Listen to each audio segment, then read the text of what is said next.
పితా పుత్ర పవిత్రాత్మ నామమున ఆమేన్. ఈనాటి దేవుని వాక్యానికి మీ అందరికీ ఆహ్వానము పలుకుతూ ఉన్నాను. ప్రభుని పేరిట వచ్చినటువంటి వారలారా, ఈనాడు మనము దేవుని యొక్క మాట మార్కు శుభవార్త 9వ అధ్యాయం 2వ వచనము నుండి వాక్యము చదువుకుందాం. 6 దినములు గడిచిన పిదప యేసు పేతురు, యాకోబు, యోహానులను మాత్రము వెంట తీసుకుని ఒక ఉన్నత పర్వతము పైకి వెళ్ళెను. అచ్చట వారి ఎదుట ఆయన దివ్య రూపమును ధరించెను. ఆయన వస్త్రములు వెలుగువలే ప్రకాశించెను. అవి ఏ చాకలియు చలువజేయజాలనంత తెల్లగా ఉండెను. ఏలియా, మోషే కనిపించి యేసుతో సంభాషించుటను వారు చూచిరి. అప్పుడు పేతురు, బోధకుడా, మనము ఇచ్చటనే ఉండుట మేలు. మీకు, మోషేకు, ఏలియాకు 3 పర్ణశాలలు నిర్మింతుము అని తనకు తెలియకయే పలికెను. శిష్యులు భయభ్రాంతులైరి. అప్పుడు ఒక మేఘము వారిని ఆవరించెను. ఆ మేఘమండలము నుండి, ఈయన నా ప్రియ కుమారుడు, ఈయనను ఆలకింపుడు అని ఒక వాణి వినిపించెను. దేవుని నమ్మినటువంటి బిడ్డలారా, యేసు ప్రభువు ఈరోజు దివ్య రూపాధారణము చెందటము మనము చూస్తూ ఉన్నాం. ఈరోజు కథోలిక ప్రపంచమంతా కూడా దివ్య రూపధారణ పండుగను జరుపుకుంటూ ఉన్నాం. ఈ దివ్య రూపధారణం జరిగినటువంటి పర్వతము పైకి ప్రభువు పేతురు, యోహాను, యాకోబులను తీసుకుని వెళ్ళినట్లుగా వాక్యము ఘోషిస్తూ ఉన్నది. ఎందుకు ఈ ముగ్గురిని మాత్రమే తీసుకుని వెళ్ళారు అనేది మొదటి విషయం మనము నేర్చుకుందాం. పేతురు, యోహాను, యాకోబు. పేతురు అక్కడ ఉన్నటువంటి అపోస్తలులందరిలోకెల్లా పెద్దవాడు. యేసు ప్రభు తన సంఘమును నిర్మించడానికి అధికారమును కలిగి ఉన్నటువంటి వ్యక్తి పేతురు. నీ రాతిపై నా సంఘమును నిర్మిస్తానంటూ యేసు ప్రభు పేతురుకు చెప్పి ఉన్నాడు. అధికారాన్ని ఇచ్చాడు. అదే విధముగా పేతురు అందరిలోకెల్లా పెద్దవాడు. మరి యోహాను ఎందుకు తీసుకెళ్లారయ్యా అంటే, యోహాను అందరిలోకెల్లా చిన్నవాడు కనుక జరిగినటువంటి విషయాలు, జరిగినటువంటి సంఘటనలు ఎక్కువ కాలం జ్ఞాపకం ఉంచుకోగలుగుతాడు. ఎక్కువ మందికి తెలియచేయడానికి కారకుడవుతాడు. ఎక్కువ కాలము జీవిస్తాడు కనుక అని అందరిలోకెల్లా చిన్నవాడైనటువంటి, తన హృదయానికి దగ్గరి వాడైనటువంటి యోహానును ప్రభు తీసుకుని వెళ్ళాడు. మరి యాకోబుని ఎందుకు తీసుకెళ్ళాడయ్యా అంటే, యేసు ప్రభు యొక్క 12 మంది అపోస్తులలో ప్రభువు కోసం మొట్టమొదటిగా హతసాక్షిగా మరణము పొంది ప్రాణాలు పణముగా పెట్టినటువంటి వాడు, మొట్టమొదటిగా ప్రభు కోసం మరణించినటువంటి వాడు ఈ యాకోబండి.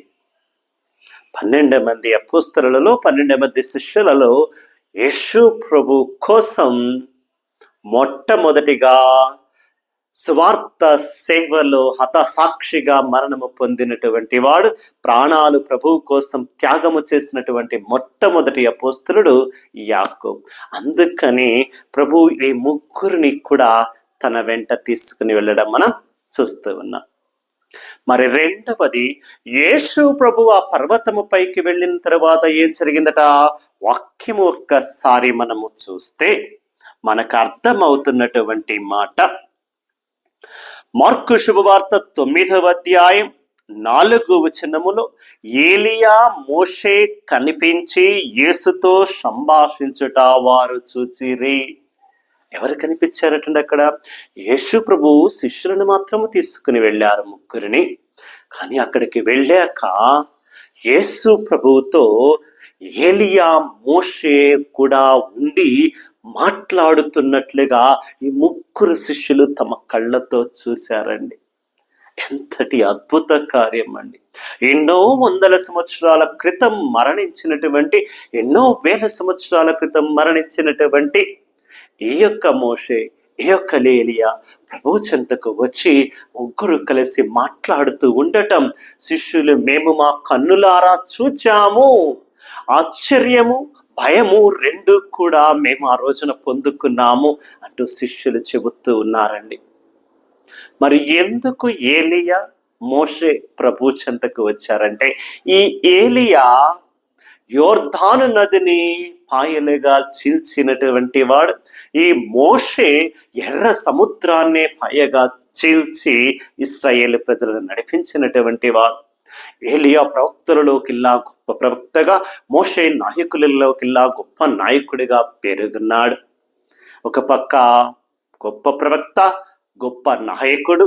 ఒకరు నదిని చీలిస్తే ఇంకొకరు సముద్రాన్ని చీల్చారు. ఇశ్రాయేలులో గొప్పగా పేరెన్నికగన్నటువంటి ఈ ఇద్దరితో ప్రభువు ఆ రోజు సంభాషిస్తున్నాడు. ఏమని సంభాషిస్తున్నాడంటే, ఒక్కసారి వాక్యం మనము చూస్తే మార్కు శుభవార్త 9వ అధ్యాయము 2వ వచనములో 6 దినములు గడిచిన పిదప యేసు పేతురు, యాకోబు, యోహానులను మాత్రము వెంట తీసుకుని ఉన్నత పర్వతము పైకి వెళ్ళెను అంటూ ఉన్నారు. 6 దినములు గడిచిన పిదప అంటే ఈ 6 దినములకు ముందు ఏదో జరిగింది కదా. 6 దినములకు ముందు ఏం జరిగిందయ్యా అంటే, యేసు ప్రభువు తన మరణమును గూర్చి, పునరుత్థానమును గూర్చి శిష్యులకు చెబుతూ ఉండటం మనం చూస్తూ ఉంటాం. మార్కు శుభవార్త 8వ అధ్యాయములో వాక్యములో మనము గమనిస్తే చాలా చక్కగా యేసు ప్రభువు 31వ వచనములో అంటున్నాడు, యేసు శిష్యులకు మనుష్య కుమారుడు అనేక శ్రమలను అనుభవించి పెద్దలచే, ప్రధానార్చకులే, ధర్మశాస్త్ర బోధకులచే నిరాకరింపబడి చంపబడి 3వ దినమున ఉత్థానమగుట అగత్యము.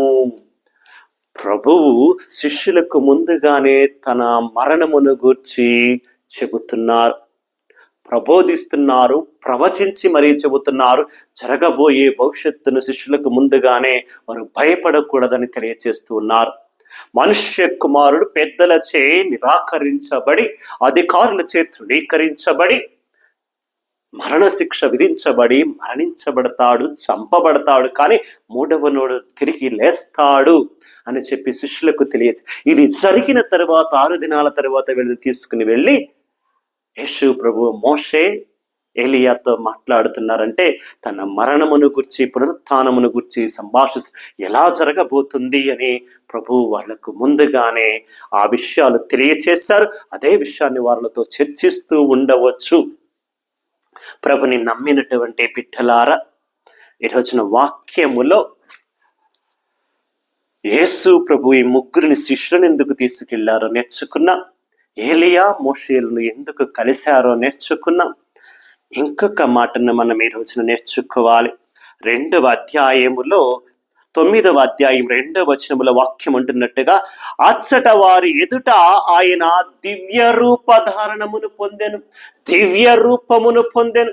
దివ్య రూపము అంటే దైవ రూపమును పొందుకొనెను అని అర్థం అండి.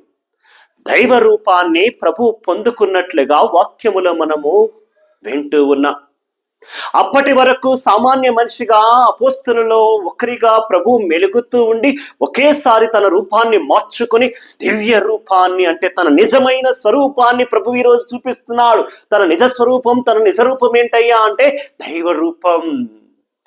దైవ రూపము నిజమైనది, సత్యమైనది, నిజమైనటువంటి స్వరూపము ఆయన రూపమే దైవ రూపము. కనుక అప్పటి వరకు మానవ రూపంతో ఉన్నటువంటి, మానవునిగా, సామాన్యుడిగా వారి మధ్య ఉన్నటువంటి ప్రభు ఒకేసారి తన నిజమైనటువంటి దైవ రూపాన్ని పొందుకునేసరికి శిష్యులు భయపడి భయభ్రాంతులైపోయారు. ఆశ్చర్య సంభ్రమాశ్చర్యాలతో మునిగిపోయారండి.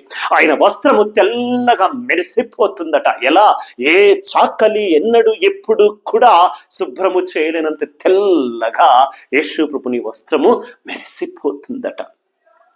అందుకని పేతురు ఒక మాట అంటున్నాడని, అయ్యా మోషేకు ఏలియాకు నీకు ఇక్కడ 3 పర్ణశాలలు నిర్మిస్తాను, ఇక్కడే ఉండిపోదామయ్యా అంటున్నాడు. చూడండి ఎందుకు ఆ మాట అంటున్నాడు పేతురు అంటే, ఒక్కసారి ప్రభుని నిజ రూపాన్ని చూసి ఏలియా మోషేలు అక్కడ ప్రభుతో మాట్లాడటం చూసి ఒక పరలోకము అక్కడ దిగి వచ్చినట్లుగా, తాను ఒక దైవరాజ్యములో ఉన్నట్లుగా, పరలోకములో ఉంటే ఎంత తన్మయత్వములో, ప్రభు సన్నిధిలో ఉంటే ఎంత ఆనందములో మునిగిపోతామో, పేతురు ఆ రోజున అంత తన్మయత్వంలో మునిగిపోయి తాను పరలోకములో ఉన్నట్లుగా అనిపిస్తూ ఆ తన్మయత్వములో, ప్రభువా ఇక్కడే ఉండిపోదామయ్యా, మనం ఇక్కడ నుండి ఎక్కడికి వెళ్ళవద్దయ్యా, ఇక్కడ ఎంత బాగుందయ్యా యేసయ్యా అంటున్నాడు. మనం కూడా ఎక్కడైనా కొత్త ప్రాంతాలకు, కొత్త ప్రదేశాలకు, మంచి ప్రాంతాలకు వెళ్ళినప్పుడు అక్కడ ఉన్నటువంటి ఆ యొక్క అందాలను, ఆ యొక్క దృశ్యాలను చూసి ఆహా ఇక్కడే ఉంటే ఎంత బాగుంటుంది, ఈ స్థలం ఎంత బాగుంది, ప్రదేశం ఎంత బాగుంది, వాతావరణం ఎంత బాగుంది, ఇక్కడ జనాలు ఎంత బాగున్నారు, ఇక్కడే ఉండిపోతే బాగుండు అనిపిస్తుంది. చూడండి అంతకు మించినటువంటి తన్మయత్వంలో ఈరోజు పేతురు మునిగిపోయి తాను ప్రభు సన్నిధిలో, నిజమైనటువంటి దేవుని సన్నిధిలో, దైవరాజ్యంలో ఉన్నాడన్న సంగతి తాను అనుకుంటూ, అయ్యా ఇక్కడే ఉండిపోదామయ్యా, ఇక్కడ ఎంత బాగుందయ్యా యేసయ్యా, ఇక్కడే పర్ణశాలను ఏర్పాటు చేస్తాను, ఇక్కడే ఉండిపోదామయ్యా అంటున్నాడు. ప్రభుని నమ్మినటువంటి బిడ్డలారా, యేసు ప్రభుని యొక్క నిజ స్వరూపాన్ని చూచినటువంటి శిష్యులు ఈ రోజున మనకి బోధిస్తున్నారు. యేసు ప్రభుని నిజ స్వరూపం ఏంటయ్యా అంటే దివ్య రూపము, దైవ రూపము, దైవత్వము. ఆ రూపాన్ని, తన నిజ స్వరూపాన్ని ఈరోజు ప్రపంచానికి ప్రభు చూపిస్తున్నాడు.